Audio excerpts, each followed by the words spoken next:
Water District, 2026 at 3 p.m. Any public comment?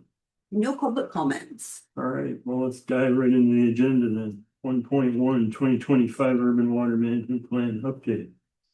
So we actually have a guest here, and would you like to introduce her? Yes. This is Rosalind with Rincon Consultants. She is the consultant we helped hire to help prepare the 2025 Urban Water Management Plan. And right before, so as the committee members know, that the district has been since 2011 part of the North County Recycled Water Coalition. Right. And not for the entire time, but maybe since 2013 or 14, Rosalind has been an integral part of a consultant team to help get those grants. Oh, good. So Yeah. she's been working with the district directly or indirectly for a long time. And I know we've been successful in some of that. All right. We're continuing. Yes, we are. All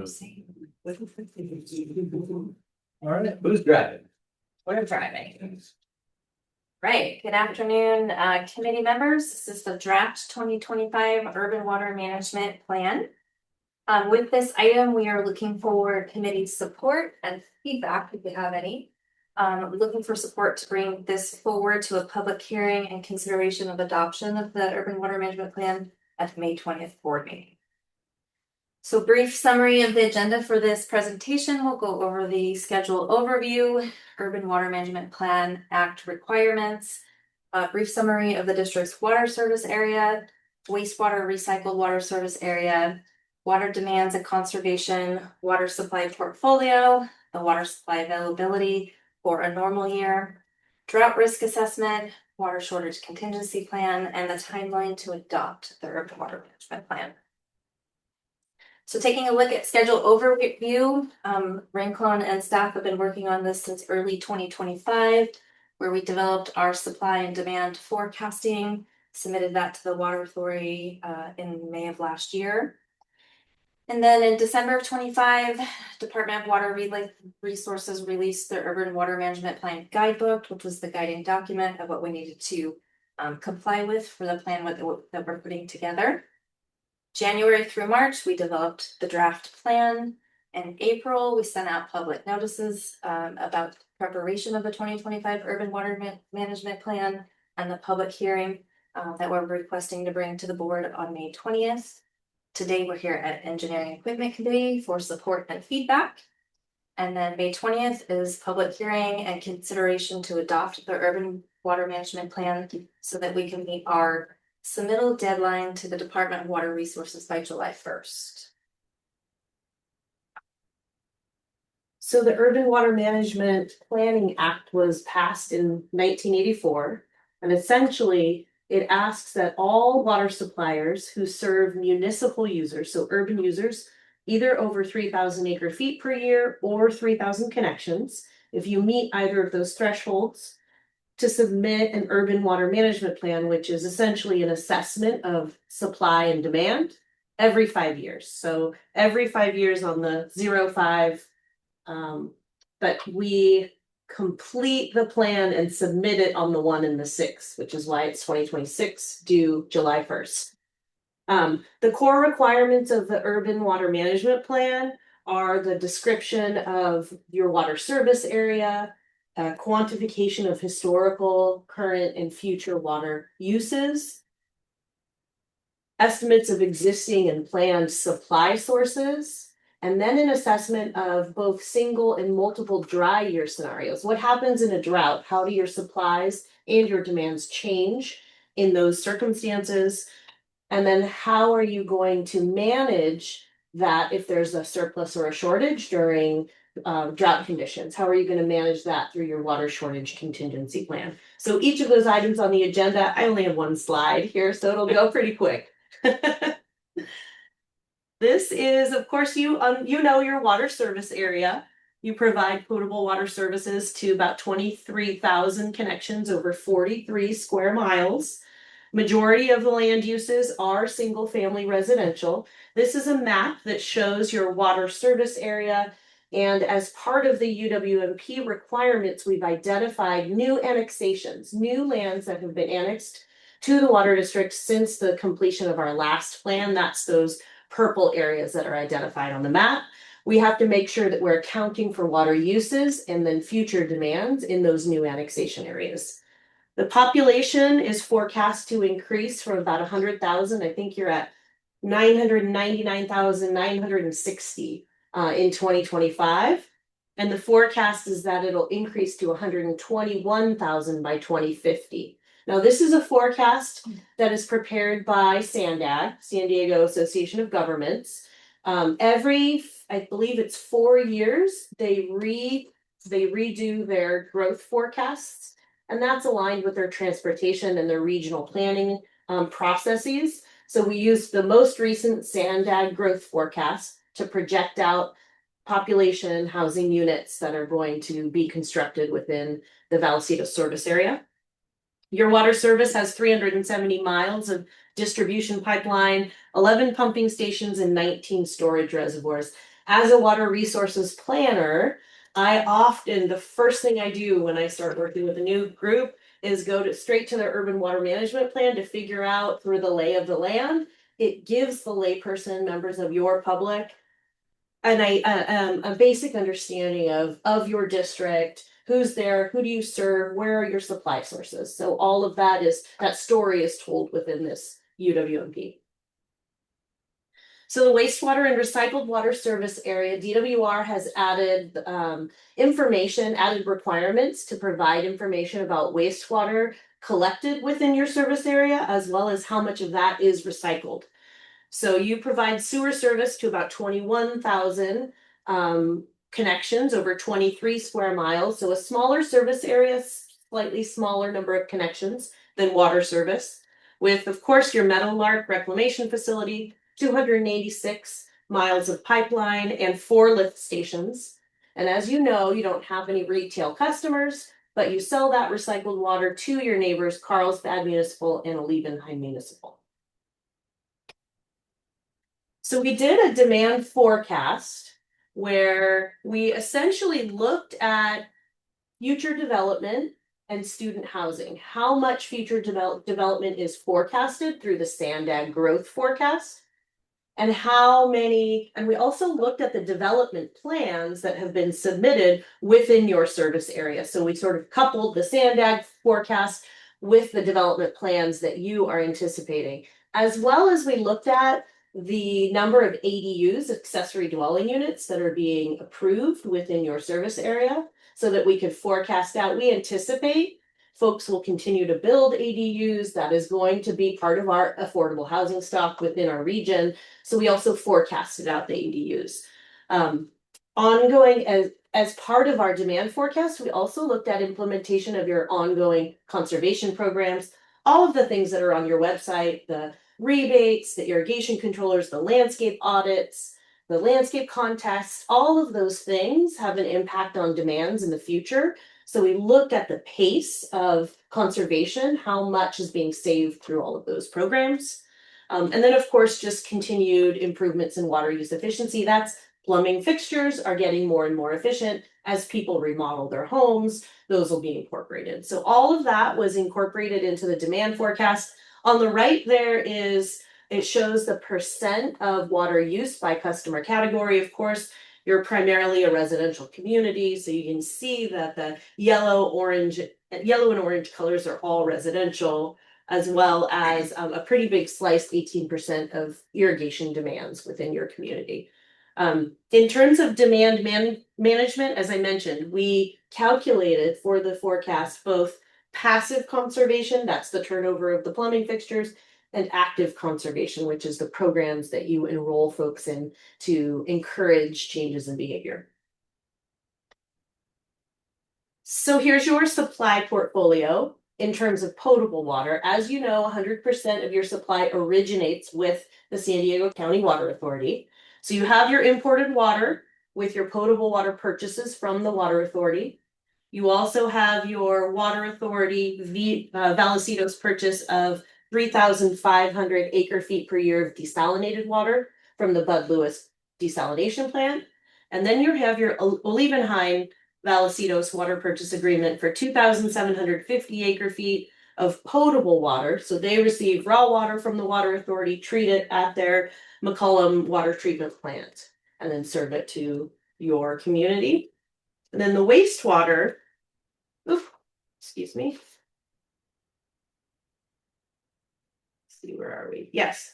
And then, so this is our water supply availability forecast for a normal year.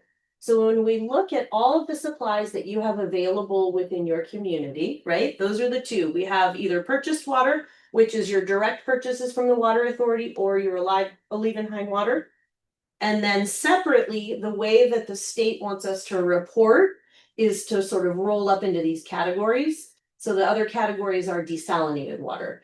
What the state does is they take all of the information from all of the urban water management plans throughout the state, and they roll that information up into the California Water Plan. And then they say, they go to the state legislature and they say, hey, we've got 4 million acre feet of desalinated water and we're projected to build a certain amount. So they use our projections, all get rolled up with the rest of the water suppliers in the state. So you can see that our total supply matches precisely our demand. That is because we only buy enough drops of water from the water authority to serve demand. We don't hold a surplus. And so you'll see that we forecasted our demand and then we calculated supply to meet that demand. One other thing that we had to do as part of this urban water management plan is to look at what was called SBX 77, Senate Bill 7-7, which essentially was passed prior to the 2020 urban water management plans. And the goal was for all urban water suppliers to reduce water use by 20% by year 2020. This was all part of the 2012 to 2014 drought timeframe when that was passed. Vallecitos set a 2020 target of 159 gallons per capita per day. Our 2020 water use was 125 gallons per capita per day, and our 2025 water use was 117 gallons per capita per day. So we have met our goal. That chapter in the urban water management plan, if you look at it, is 1 page. It's very short. We've said, we're doing it. We've met our goal. The other big part of the supply analysis in an urban water management plan is that drought risk assessment, where we're looking at dry year conditions and how the community and the water district respond to those conditions. So the first thing we did, knowing that all of our water is purchased from the water authority, we looked at the water authority's urban water management plan and what they produced for their 2020 report. Essentially, their report concluded their supply is reliable.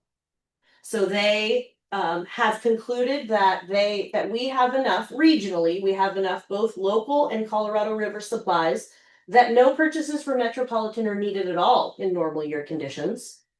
They've assumed allocation per preferential rights from metropolitan in dry years, which means that the water authority has that preferential right to some metropolitan state water project supplies. And then it assumes that all of the regional Colorado River supplies negotiated through the quantification settlement agreement are available because they're such high priority Californian rights through the 2003 QSA. So the water authority's conclusion was our supplies are reliable. And you'll see as you read through the drought risk assessment chapter, or drought reliability assessment, that we sort of summarize the water authority's conclusions there. I got a question. Is there a discussion about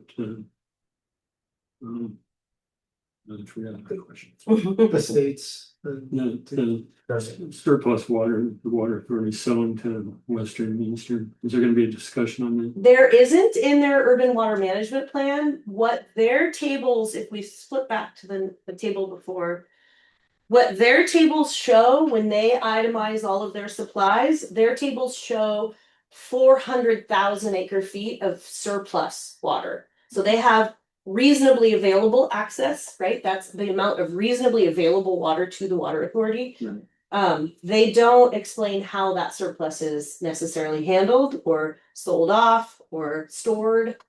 They do talk a little bit about storage in the emergency storage project and making sure that those supplies are prioritized, but No, they don't address it specifically. And the general managers are working on the new business plan that's addressing some of these on how surplus water is allocated and handled and reported on in the future, because you So can maybe the next plan will. maybe, but you can put it in many different buckets right now, but you have to remember all the water that they've contractually agreed to, that water hasn't moved, and the prepayment of that water is for future water, so that hasn't really hit. Because this is a look back and a look forward, so. You're right, though, in the 2030 Water Authority Urban Water Management Plan, there will be a line item in theirs, in their water use section, their demand forecast, that is sales to other agencies. Good. So that will be reflected. Thanks. And then our desalinated water from Carlsbad desal plant is considered drought resilient. So we have access to that water even in drought conditions. So here is the multiple dry year forecast. So for every 5 years in the forecast, 2030, 35, 40, 45, 50, we have to forecast out what our multiple dry year demands and supplies will be. So you can see here, we have forecasted the dark blue is our demand. So you see in the first year, we looked at the demand response of your customers, so your water use data, over the last 15 years. We looked at the 2012 to 2016 drought, and then again at the 2021 and 2022 drought. And we looked at what happens in that first year of drought. Water demand goes up sharply. It always does in the first year of a dry year, especially a critically dry year.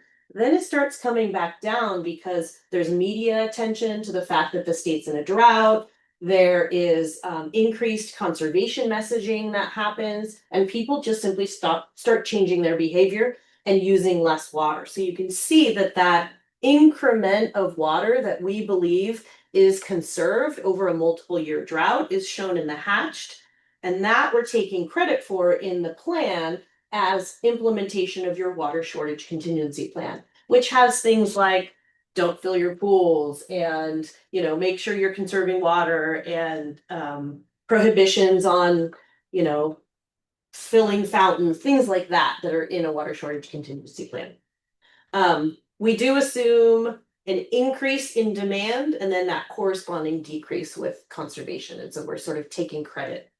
All of these demands are then met in all of our modeled scenarios with water authority purchases and the reliability of that water authority water.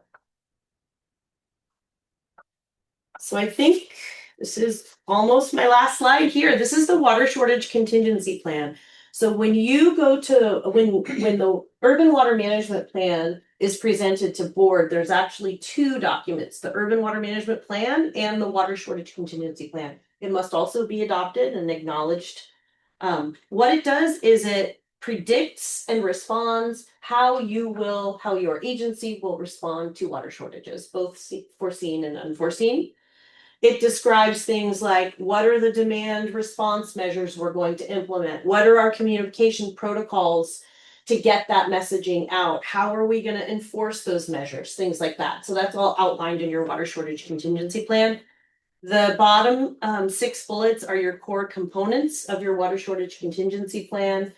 Our plan is aligned with the water authority's plan. All of the member agencies throughout the county are all aligned. So we all have the same 6 standard shortage measures. The demand response measures, they do change. They vary a little bit amongst agencies. So you have sort of the menu of options that you could choose from, but they are all aligned with those 6 levels. And I've covered the rest. So that is everything on my end. One more slide. So timeline to adopt our urban water management plan. We will be issuing a notice of public hearings in the San Diego Union Tribune on May 6th and 13th. The public hearing and board to consider adoption of the urban water management plan and water shortage contingency plan is scheduled for May 20th. And that should give us plenty of time to meet our deadline submittal to DWR by July 1st. So with that, we're just looking for committee support for the public hearing and to bring this forward on May 20th, and then if you have any feedback, we're happy to hear it or answer questions. Yeah, I'm totally supportive. oh, yeah. Yeah. I have a Okay. question on the DWR guidebook. Are there many changes from plan to plan? Usually there are. In 2020, there was substantial revisions and additions, I think. Because of the 2012 to 2016 drought, some things that, you know, we learned, legislation takes a little while to get into effect. And then we had quite a bit of new material required in 2020. In 2025, there was almost nothing changed. It was very similar in content. You know, you need to update all of your use, reporting on use, wastewater collected, recycled water served, all of our, you know, sort of numbers had to change. But in terms of what they were asking us to do, the one major change I think was just in the SBX 77, that gallons per capita per day reporting. Used to be quite a long chapter where we went through a bunch of different calculations, and this time they said, if you still meet the goal you set for yourself, you're good. Just tell us you met it. So Oh. they actually streamlined the guidance, which was a delightful because they don't How usually many do that. plans have we done? What 2005 was the first one, I think, the first one in a while. So it was required. Yeah, so the state holds grant funding hostage. If you don't have an urban water management plan, you're not eligible to apply for state grants. So that's the way they incentivize agencies to do these plans every 5 years, which of course then they roll up into their California water plan. They want the data from all of us. Weren't we doing ours a little bit differently than other agencies? No, so back What am in I thinking of? 2010 or 2015, I can't remember. We were threatened litigation when the Golden Door. That's what it was. Yeah, with the Newland Sierra project.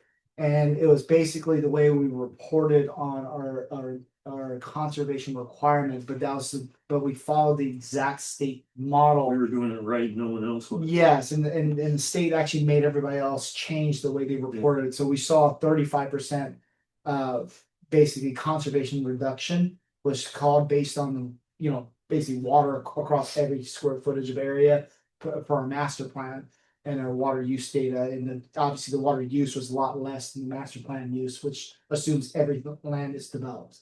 So there was a 35% conservation differential that was shown, and what some of the public did in conversation, they're saying, look, they're making us conserve 35% so they can allow development.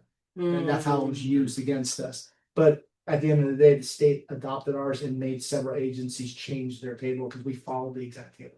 So we weren't doing it different, we were doing it correctly. Well, maybe it's both. We did it different and correctly. Thanks for the history Yeah. update. Yeah, and I don't remember when we first did it. In 2005 was the first time we started addressing the SB 77. Maybe that's why I remember that one. So All right. Great report. Thank you. Thanks. thank you guys.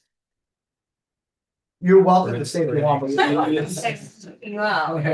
I might say listen to your CIP update, actually. It's just projects in construction. Not coming. We did provide environmental monitoring, so. Yeah. I know. But there's two further that we spoke for it, so it might be an agenda. Jail scoop. Nice to see you. We're not kicking you I out. understand. If you're open. So great to meet both of you. We'll see you at the hearing. Yeah. Thanks, everyone. We can continue the next item, actually from Matthias. So. Okay, item 22, remote sites, data modernization procurement status update. So they're gonna get the presentation up and running here in a minute, so maybe you.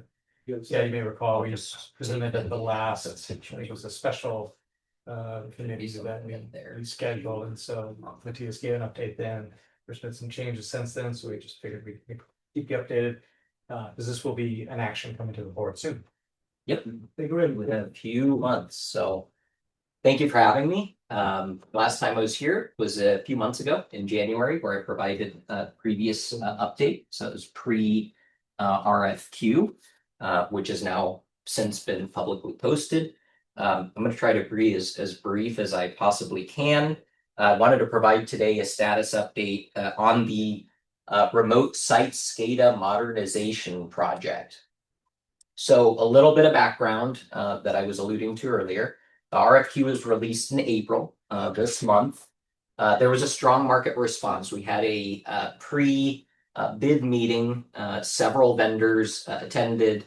Lots of questions, a lot of questions, which means there's market interest. So there's significant market interest.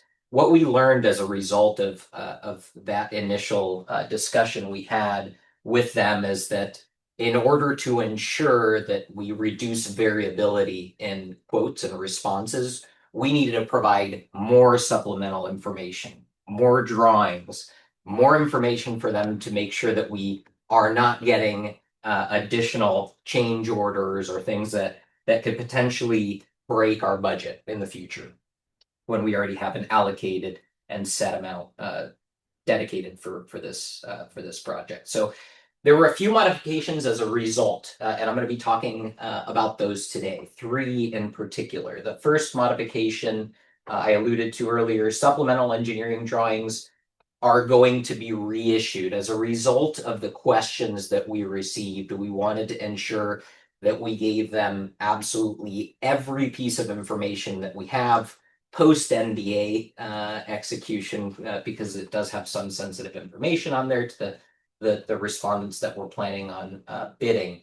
The GMP the acronym is Guaranteed Maximum Price. So the guaranteed maximum price for this project was $7 million. It always has been $7 million. That number was obtained a few years ago. That's based off of 2024 estimates. So you can imagine 2024 to 2026, things don't really get cheaper year over year. And so we needed to make sure, based off of our preliminary discussions, that 2026 prices were reflecting a 2024 budget. And if we need to make modifications to the scope, then that would be built into the engineering of the project. And so the second modification is that we specified the $7 million GMP. The third and final modification, as a result of explicitly stating that new budget and providing a flurry of documents. So they're almost 14 terabytes of data that we have, or gigabytes, I'm sorry, rather, of data that we've provided to these vendors. So they have pictures, you name it, in order to make sure that their bids are good, are valid, and we don't run into a lot of surprises when we're out in the field. So today, just as a recap, this is just informational. We're not asking for any kind of award. We don't have any responses yet. We're in the middle of this RFQ process. And I am managing the slide, so I'll tell myself to go to the next one. So since January, and I alluded to this earlier, but we've received a lot of questions. There was a lot of site level detail that was added.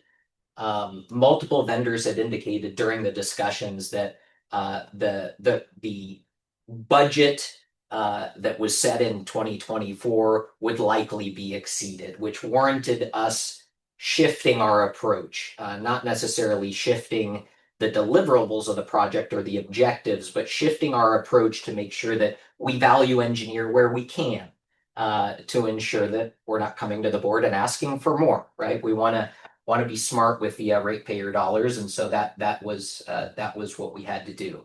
We had to formally state that, and it was not originally stated in the RFQ. The actual maximum price was not specified. History, milestones. In order for all of this to happen, so this is our first progressive design project. And in order to release it, there are several criteria. One of the criteria is that the project has to be a minimum of $5 million. Check. Our project is minimum of $5 million. Second, there has to be a robust conflict of interest policy. That conflict of interest policy is meant to ensure that the folks that have done historical work on our SCADA system don't have an advantage, so to speak. And it ensures a level playing field for all of the vendors that are participating. So we have one, it went through the legal review. Every vendor that is replying that is going to potentially do work for us is going to have to sign that conflict of interest policy to ensure that we are covered in that sense. So that was done in February. So thank you, board, for approving that. That paved the way for us to have legal work on the verbiage for that, releasing the RFQ as we did earlier this month.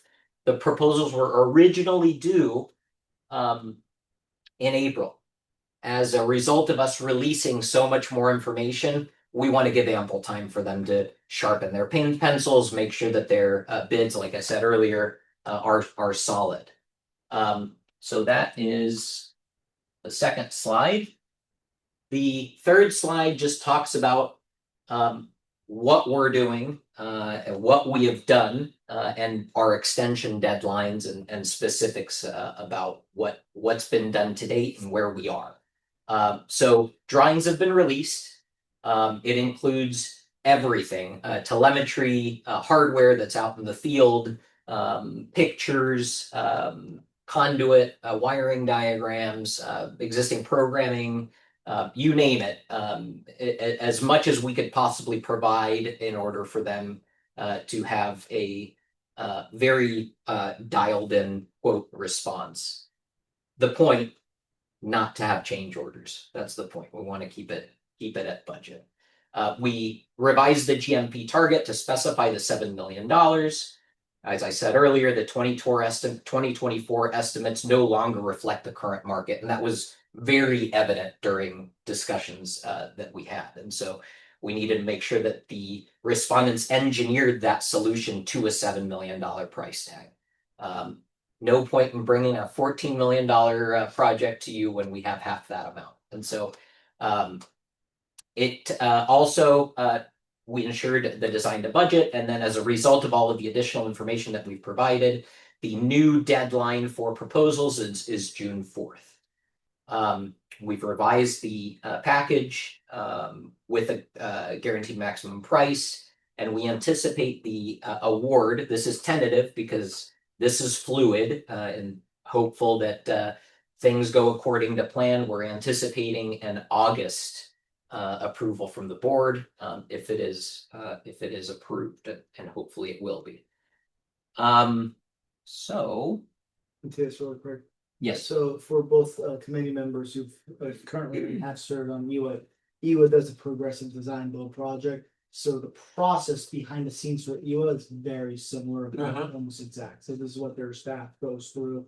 That's why guaranteed minimum maximum price is a term that you've probably heard at EWA for like the clear project, for example. Same concept, same process. It's generally associated with design build. Yeah, design build. I'm not real familiar. But I mean, if the district wanted to change the scope, it wouldn't preclude the district from doing it. no, it wouldn't. It just, you have a designer and a contractor as a team, and you're going through a process of parallel instead of sequential. So I always say design build projects don't save money necessarily, but they will save time.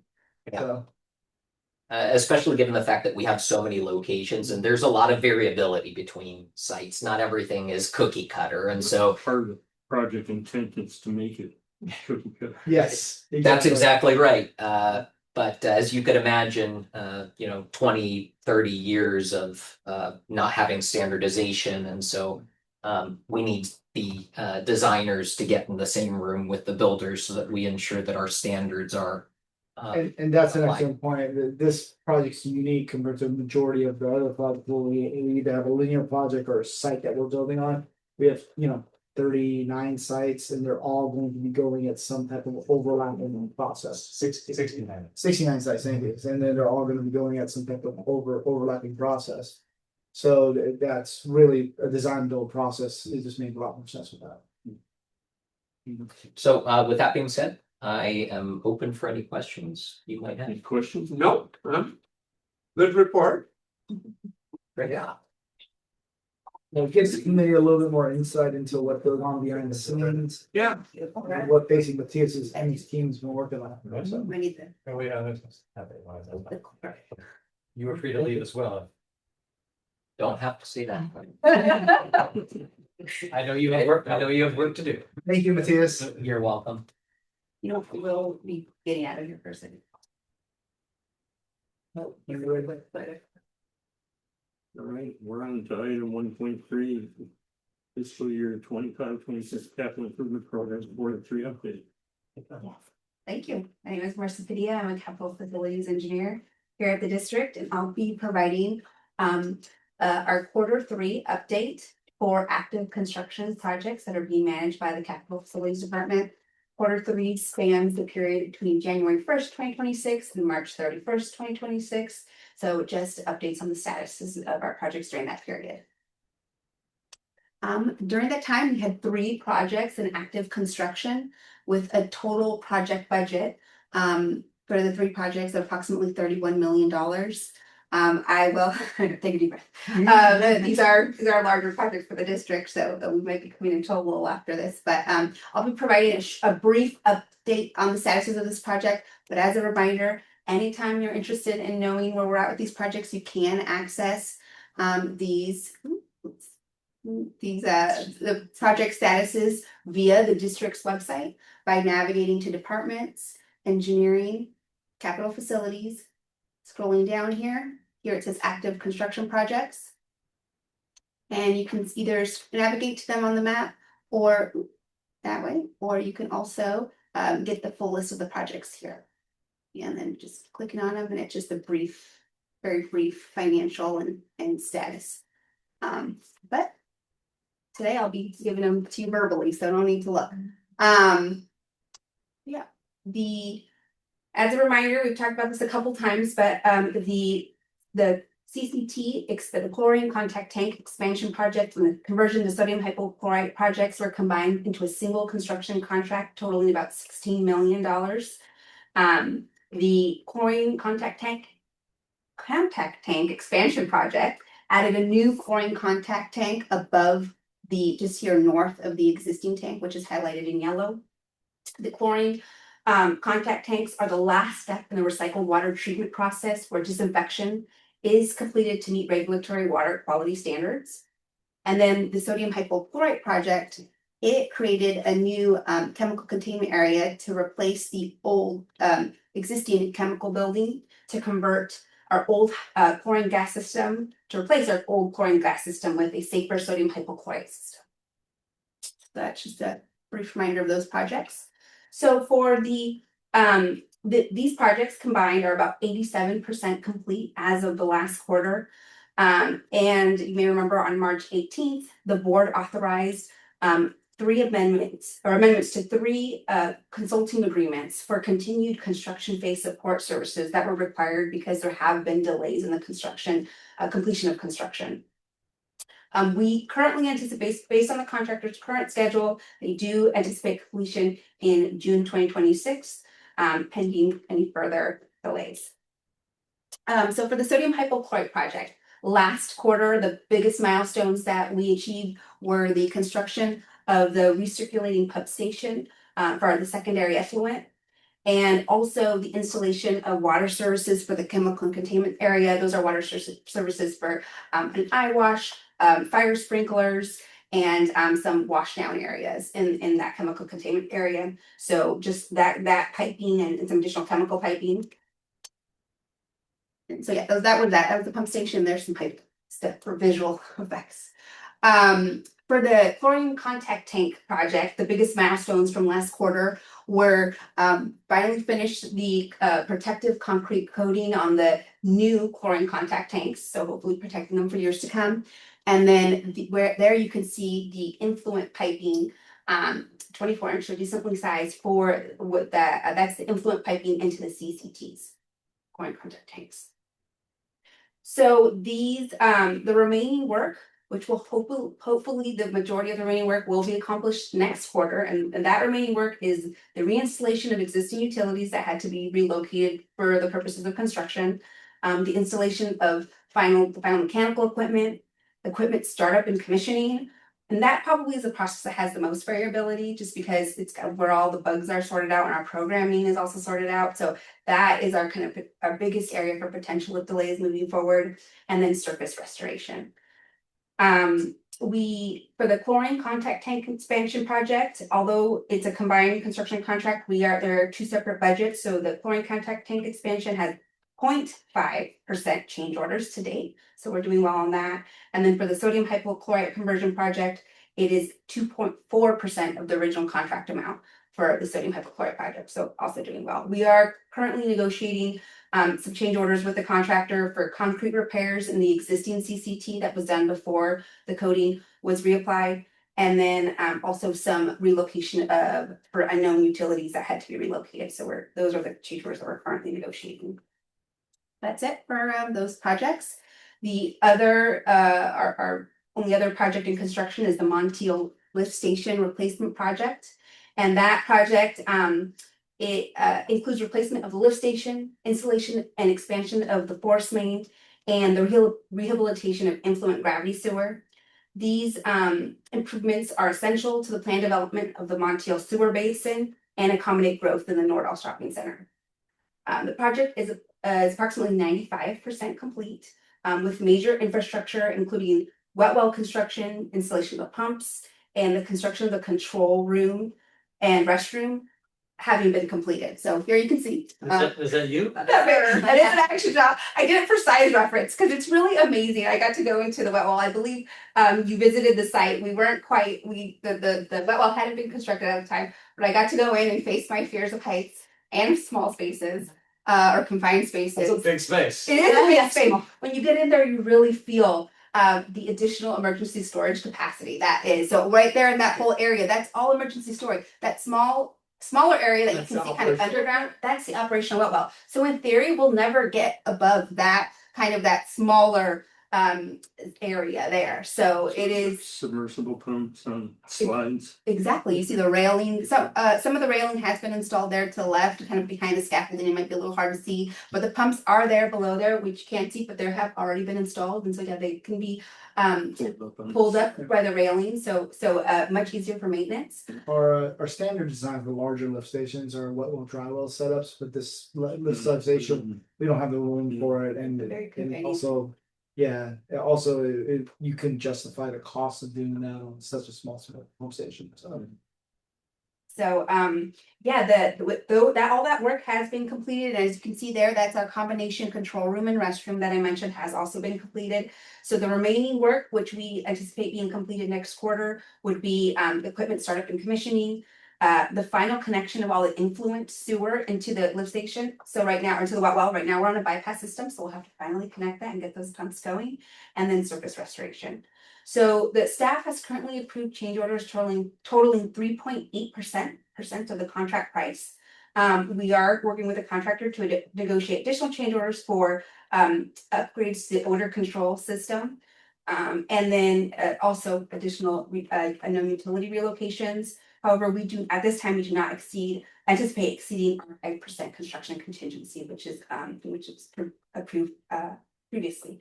And Stephanie will be providing an item for an amendment to our construction services agreement, because there have been some delays, which she'll go over, that extended construction past the original anticipated date. And that is hopefully not too long, but that is all the questions. If you have anything. A question on previous project, that's in MRL. Yeah. Are we assessing liquidated damage? Yeah, we've held how much? Like 6 million.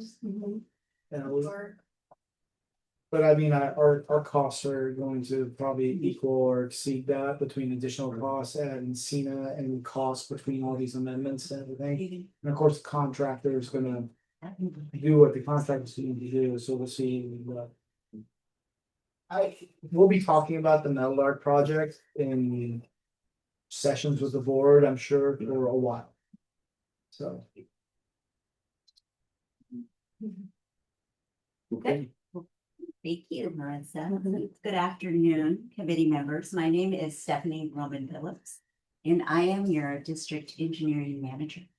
Today, I will be presenting, like Marissa mentioned, on the Montiel Lift Station Replacement Project, Amendment Number 1 for Construction Management Support Services, and also requesting for committee support to bring this item for consideration to the May 6th board meeting. So an introduction, and Marissa briefly touched on this. So my understanding, and this is my first presentation to a board committee, as well as it'll be the first presentation at the board meeting. So I'm learning this stuff. So if Marissa or Elizabeth have anything to add, feel free. So the district's Montiel Lift Station is located on Montiel Road, just north of State Route or SR 78 and east of Nordahl, and indicated on this slide by the yellow dot. It was originally constructed as a temporary wastewater facility and lacked the long-term capacity and sustainability required to support the Montiel Basin sewer sheds growth. So to address the aging and undersized infrastructure of the Montiel Lift Station, a CIP project was added or was adopted by the district, including improvements to both the lift station and the surrounding infrastructure, and so the gravity collection system bringing flows to the lift station, as well as the force conveyance system taking flows from the sewer shed out to the rest of the wastewater system. This capital improvement program project was adopted, and the scope of work generally consisted the replacement, rehabilitation, and upsizing as necessary of that infrastructure. So in 2023, the Montiel Lift Station and FORCEMAIN replacement project was advertised for construction as one project. But due to the lack of competitive bids received by the district, it was separated into two projects. One project, the Montiel FORCEMAIN and Gravity Sewer Improvements Project, consisted majorly of the rehabilitation of the existing gravity collection system and then the extension of the existing FORCEMAIN system. So the piping, conveyance, and collection systems were one project. And then a second project, the reason why we're here today, was the Montiel Lift Station Replacement Project. This project consisted majorly of the on-site lift station improvements, including the addition of both the emergency storage, which we just saw a picture of Marissa inside of, and a below-grade metered vault. From the last number. Yeah. The construction contract for the Montiel Lift Station Replacement Project was awarded to Kiewit in the amount of approximately $6,670,000 in August of 2023. At this time, my understanding is that the board authorized a PSA with Valley Construction Management in the amount of approximately $590,000 for construction support services, which included construction management, full-time inspection, and geotechnical engineering services. Construction was originally anticipated to be complete in early 2026. So construction delays due to unforeseen circumstances, including district-initiated design changes, unknown field conditions, and extended procurement delays. The project experienced multiple delays both prior to construction and during construction. An NTP, or a notice to proceed, was not issued until March of 2025, which was nearly a year and a half, maybe plus, post-construction contract award. So in early construction stages, I'll start with prior to construction. My understanding is that the district was in the process of adopting or updating its instrumentation controls and electrical design standards. These were approved and they were finalized and approved post-design phase, but pre-construction phase. So as a result of the timing on that, the project had to go through a construction revision to comply with the standards that were just adopted. So that contributed to some delays in construction. During the early construction of the project, potholing, resulted in some subsurface, unknown, unexpected conflicts underground, as we typically see, including franchise utility conflicts and then conflicts at the lift station site itself, which required rerouting and redesign of one of the collection lines that was designed to be relocated. So the unforeseen challenges above not only resulted in design revisions, but they also resulted in procurement of additional materials and additional out-of-scope work for the contractor, as well as the construction management support services consultant, Vallecitos. So some of the work that they assisted the district with during this time was review of critical path procurement submittals, procurement of long lead materials and equipment, and then the unexpected coordination with the private franchise utilities such as SDG&E. So on a side note, Kiewit's construction agreement, and I should go back to, so the most significant impact, I almost forgot the most significant impact contributing to the delay in the construction schedule can be attributed to the extended procurement delays, specifically the procurement of the project's programmable logic controller, or PLC. So the PLC was originally expected to be delivered in June of 2025. It was delivered last Friday. So yes, a little bit of a delay associated with that. Kiewit, so what did not help matters is that there was an oversight by the contractor in regards to the procurement of this item, and that assisted in a 10-month delay on the delivery of that item. So Kiewit's construction agreement does include financial penalties or liquidated damages in the amount of $2,000 per day beyond construction contract dates. And staff anticipates that these funds will allow recovery of costs for the construction management support services amendment that we're talking about today. I wanted to mention that. Oh, you're already there. So the Montiel lift station replacement project is included in the district's fiscal year 25-26 budget. And that amount, as shown on this slide, is $9,392,000.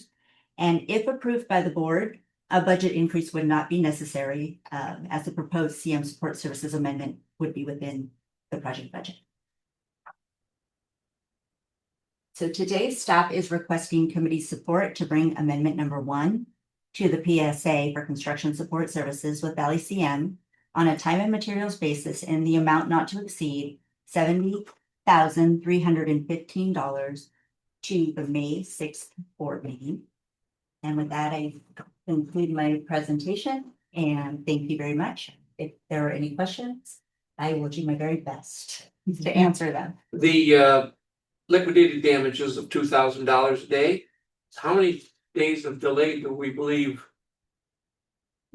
So there is a potential My colleagues. currently of 3 months.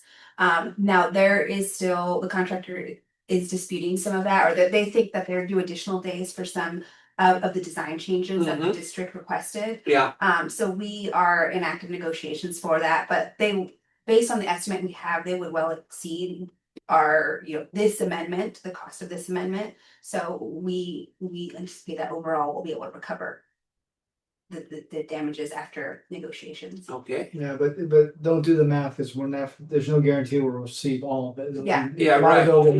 Active negotiation. Yeah, that's the hard thing about providing a hard number, is that because it is, until you're done, until you Sure. agree, until everybody signs, Yeah. it's such a variable number. Yeah, And we do, we did request quite a few changes and to the design, some of them from unknown. okay, I understand. All right, thank you. Very good report. Thank you very much. Assume who's both support? Yes, Okay. Okay. Committee support, thank you. Thank you. How is the flow being bypassed now? Is it the old pumps? No, they're gone. They had the contractor did flow measurements before the start of the project, and built they're pumping out of a manhole, so they have temporary pumps and generators portable pumps, yeah, submersible pumps in the manhole that's pumping it out right now, so. They got a primary and a secondary, I imagine. Yeah, primary, But secondary. they're- We have a bypass spec that they have to be. Yeah, it's very, It's pretty robust, I think quiet pack pump is a primary and loud one for a secondary because we want Yeah. There's alarm, to. Yeah. contingency plans. Bless you. Thank you. All right. If no other questions, I think that's it for our agenda. Yeah, very good. This meeting is adjourned. Well, thank you.